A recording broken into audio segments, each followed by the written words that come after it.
Halo, perkenalkan nama saya Ben Putra Nainggolan. Saya dari PPG Prajabatan Bahasa Inggris Unimed tahun 2022.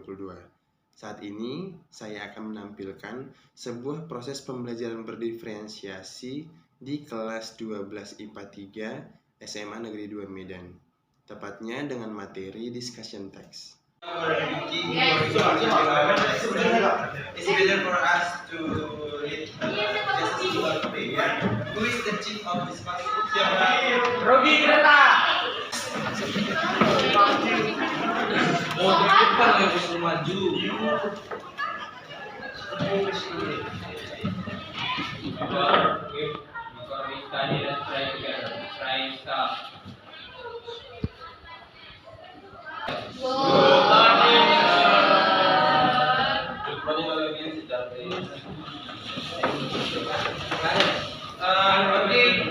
Our last topic was about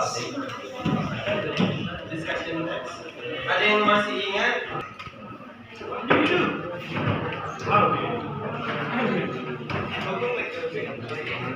Sambil diingat, namanya saya panggil ya. Lihat tulisan dia. Oke, dengan saya panggil, just raise your hand.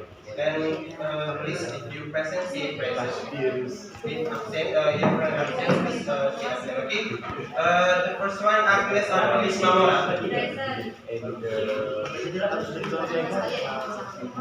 Agustin Maria Magdalena.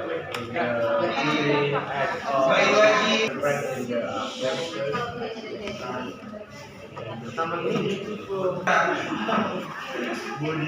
Dalwa.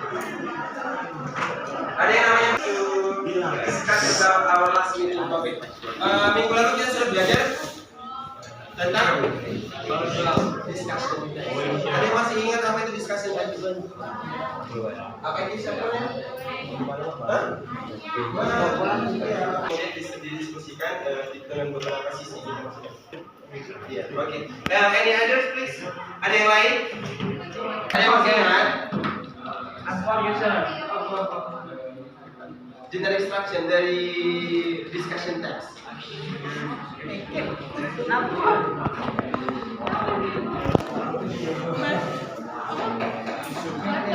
Isu, oke. There is issue, ada isu, oke. Positif and negatif, and then jelas.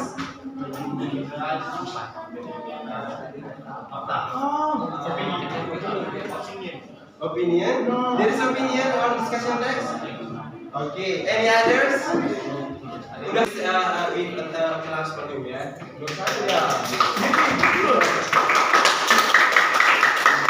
Oke. Number ini siapa? Itu kenal loh. Ya. Nama-namanya bahasa ya.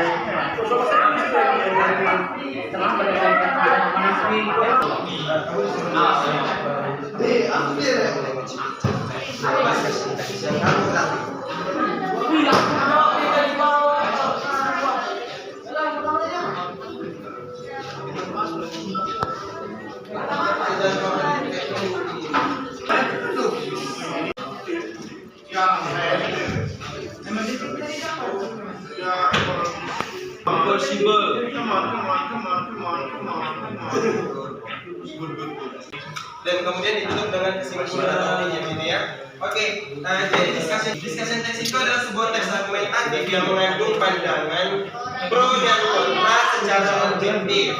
Kesimpulan yang terdapat di discussion text umumnya bersifat netral. Ketika kita mengangkat ataupun mendiskusikan tentang sebuah discussion text, tentang sebuah issues, itu dia ada pandangan pro dan kontranya. Namun untuk kesimpulannya itu harus bersifat netral. Kita belajar discussion text ini apa tujuannya adalah untuk memberikan sudut pandang yang baru terkait sebuah isu kepada pembaca. Jadi kalau kalian itu menulis sebuah discussion text atau mengangkat satu isu, ada sudut pandang yang berbeda yang harus kalian tampilkan, begitu ya. Next. Jenis structure-nya sama seperti yang disebutkan Ambar tadi. Baca dulu Matthew.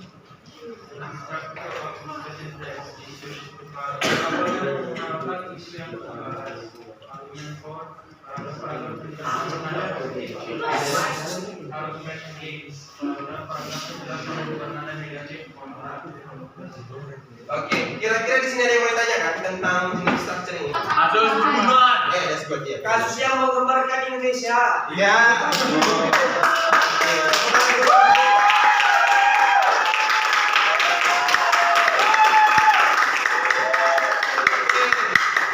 Nah, ini dia limit features atau ketatabahasaan dan discussion text. Yang pertama itu apa? Boleh dibacain? Apa?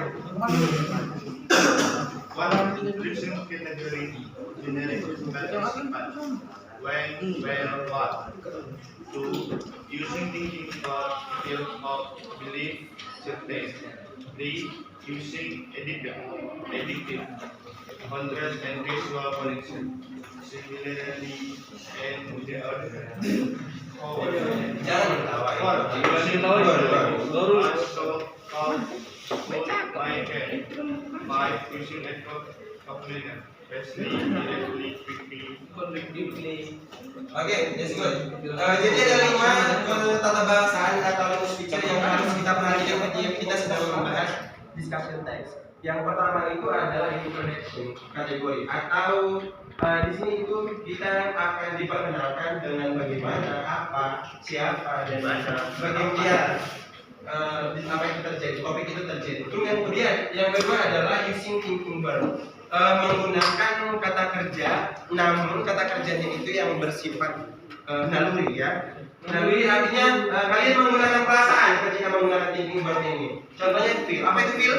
Perasaan, oh, kemudian belief, percaya, certain pastinya gitu ya. Oke.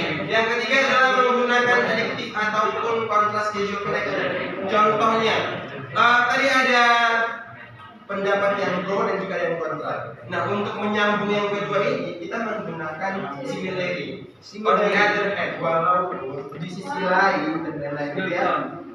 Terus yang keempat adalah menggunakan modalities. Modalities ini adalah must, should, could, may, and can, gitu ya. Dan terakhir adalah menggunakan adverb of manner. Jadi ini kata keterangan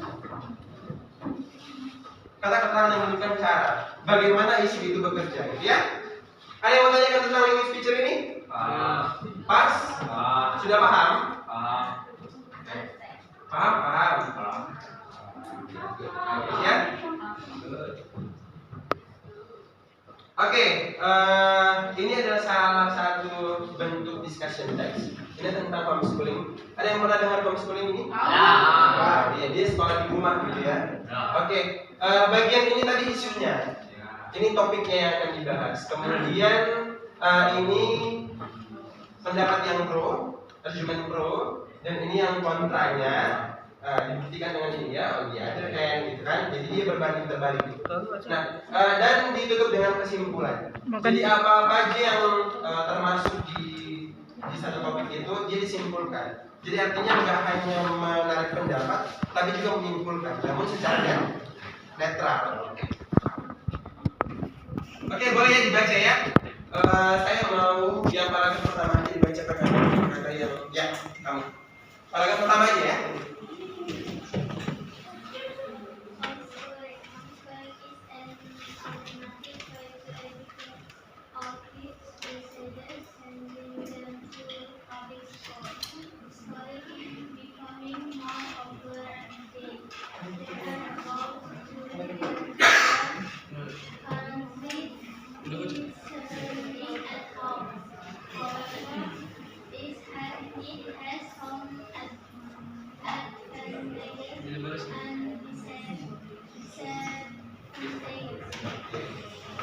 Di sekian paragraf ini yang kecil apa kelasnya? Ya, paragraf dulu ya. Ya. Parents choose to homeschool to educate their kids because they believe that homeschooling can be a personalized schedule. And homeschooling allows parents and children to set up a schedule that will best work for the child. Another advantage is flexibility in time and curriculum. By homeschooling, parents can set the curriculum Training. Oke, yang ketiga ya, dan ini yang pakai kacamata. On the other hand, schooling can provide better time. Schooling is of time in preparation and delivery. Parents have to discuss topics, prepare the plan, set up project, and build the team. Oke, that's good. The last paragraph itu apa namanya pakai kacamata depan? Boleh bang? Asik. Kacamata. Kan gini ya. So when thinking about putting Asik. No. Itu kata kerja itu. children from homeschool, I believe we should make sure that we understand all of the criteria involved in home education. Oke. Jadi yang empat-empatan ini mengandung generic structure ya. Yang pertama itu tadi isunya, apa topik yang akan dibahas. Topik yang kedua adalah argumen for atau argumen yang positifnya. Dan yang ketiga adalah argumen kontra. Ya, dibuktikan dengan ini tadi, dia ada yang sebaliknya gitu ya, di sisi lain gitu. Dan yang terakhir adalah conclusion ya. Conclusion dari isu yang sudah mereka perdebatkan. Begitu ya? Ada yang mau ditanyakan? Oke.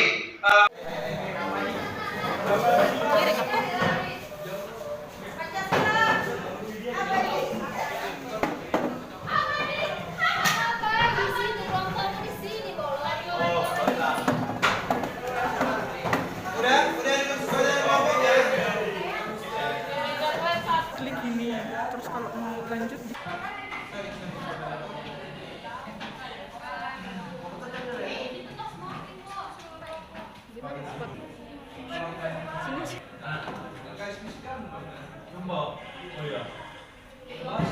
Oke, dengarkan instruksinya. Kelompok 1 sama 3 itu mana kelompok 1? Kelompok 3. Kelompok 3 ini nanti membuat generic structure sama language feature dari discussion text itu tadi berbentuk podcast. Jadi nanti kalian rekaman, nanti harus semua kerja ya. Berarti ini semua direkaman? Iya, kelompok 1 sama 3 itu nanti rekaman berbentuk podcast. Tahu kan podcast kan? Nah, rekam suara. Oke? Terus kelompok 2 sama kelompok 4 gimana? Kelompok 2 sama kelompok 4 itu nanti presentasi. Udah? Jadi nanti kalian buat nanti jenis structure sama jenis feature-nya. Ya.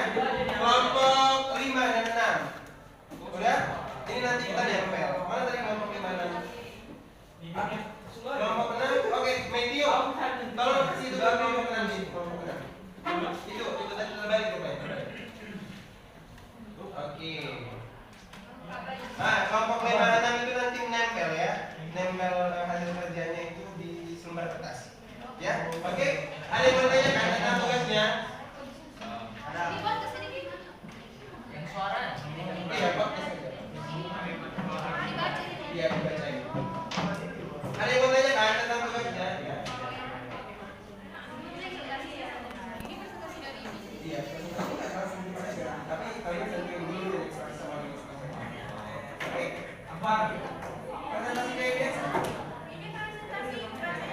Iya, Baca dong. baca di ini presentasi di kelas. Apa yang ini? Language feature sama jenis structure. Ya? Ada yang mau tanyakan lagi tentang tugasnya? Tidak? Oke, silakan bekerja ya.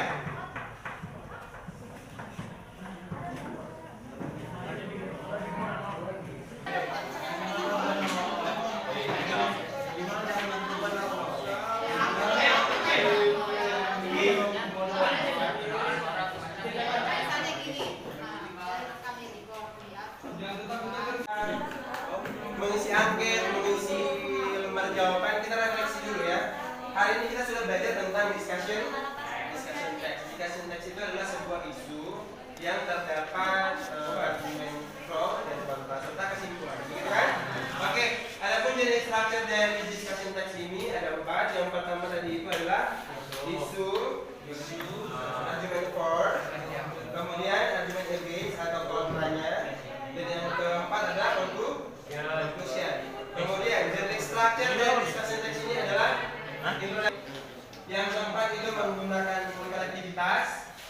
dan yang terakhir adalah menggunakan adverb. Oke? Kira-kira ada yang mau ditanyakan tentang materi kita ini hari ini? Sudah paham? Oke. Nanti Jumat depan, Jumat berikutnya nanti masuk sama Umi ya. Oke.